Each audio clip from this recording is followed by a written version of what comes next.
নবীজির একজন সাহাবী তলহা রাদিয়াল্লাহু তাআলা আনহু তার নাম। আমার দিকে লক্ষ্য করেন, ভালো করে বুঝেন। মসজিদে নববীতে প্রত্যেকদিন সালাম ফিরাইয়া সব সাহাবায়ে কেরাম তাসবিহ করে জিকির করে, কিন্তু তলহা রাদিয়াল্লাহু তাআলা জিকির করে না, তাসবিহ করে না, সালাম ফিরাইয়া বাড়ি যায় গা। জিনিসটা সাহাবায়ে কেরামের চোখে ভালো লাগে না। নবীর দরবারে গিয়ে কয়, পয়গম্বর, আপনার প্রিয় সাহাবী তলহা জিকির করে না, বাড়ি চইলা যায়, জিনিসটা কেমন দেখা যায়? আমার নবীর কাছে বিশ্বাস হয় নাই। আমার নবী পরদিন লক্ষ্য করে দেখে আসলেই তলহা বাড়ি চলে যায়। নবী এবার সব সাহাবায়ে কেরাম নিয়ে রওনা দিছে তলহার বাড়িতে। তলহার বাড়ির কিনারায় যাইয়া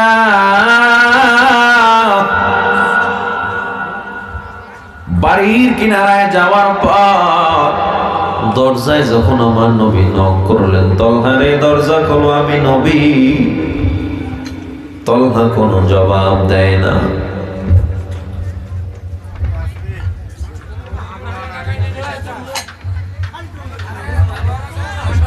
আবার আমার নবী দরজায় নক দিলেন, তলহা দরজা খোলো, তলহা কোনো জবাব দেয় না।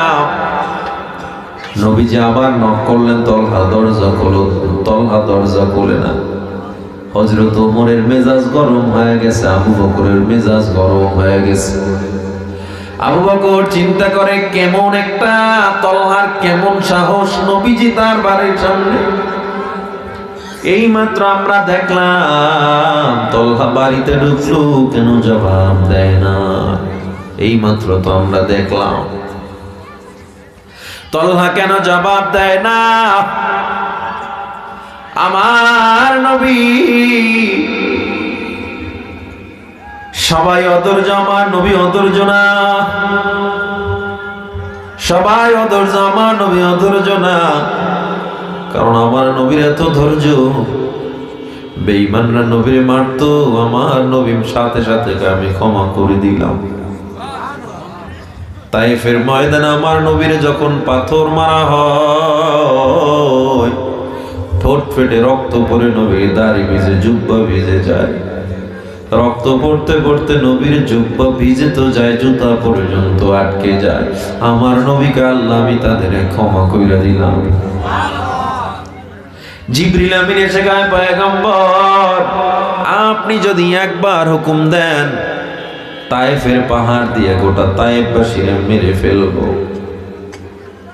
আল্লাহ নবী দোয়া করেন, আল্লাহুম্মা আদি কওমি লিআন্নাহুম লা ইয়ালামুন। আমার নবীকে আল্লাহ, ওরা না বুঝা আমারে মারছে, ওদের মারবেন না, ওদের হেদায়েত দিয়া দেন। এমন নবী দাঁড়ানো তলহার বাড়ির সামনে, হযরত ওমর সামনে আগায় গেছে, দরজায় ধাক্কা দিবে। আমার নবী কয়, ওমর না না, দাঁড়াও দাঁড়াও, না ওমর না না না, আমি আমার তলহারে চিনি, ও এমনি এমনি দরজা খুলতেছে না, কোনো সমস্যা মনে হয় আছে। সব সাহাবায়ে কেরাম অনেকক্ষণ দাঁড়ানো, সবাই বসে পড়ছে, আমার নবী এখনো দাঁড়ায় রয়েছে তলহার জন্য। আমার নবী আবার ডাক দেয়, তলহা দরজা খোলো।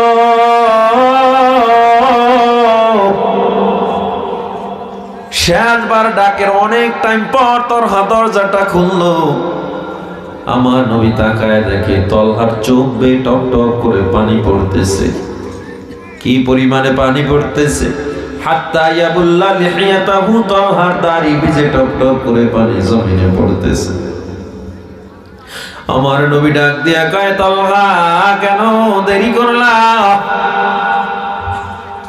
তলহা দাঁড়ায় হাউমাউ করে কাঁদে। আমার নবী কয়, তলহা কেন কাঁদো? আমার একটু জবাব দাও, কথা কেন বলো না? তলহা ডেকে বলে, পয়গম্বর,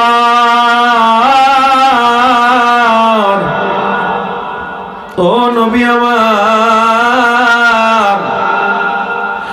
আপনার মতো রহমাতুল লিল আলামিন আমার বাড়ির সামনে আসছি, আমি কত বড় কপাল পরে আমি দরজাটা খুলতে পারি নাই, না জানি আল্লাহ আমার জাহান্নামের আসামি বানায়া দেয়।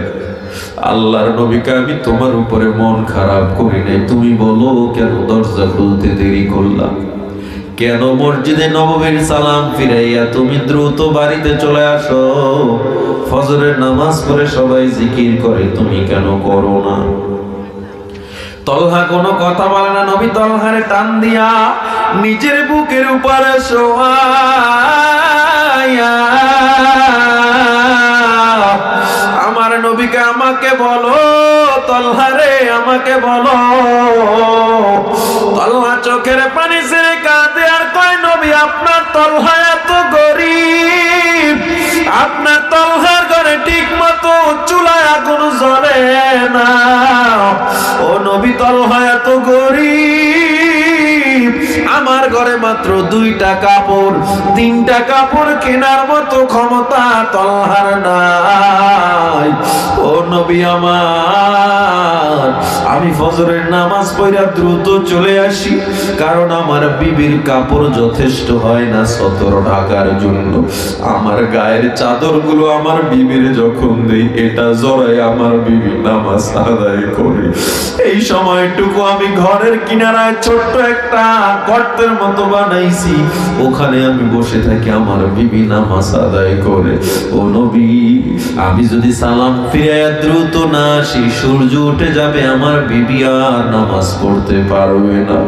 এই জন্য আমি দ্রুত এসে আমার বিবির কাপড় গুলা দেই, আমার বিবি নামাজ আদায় করে।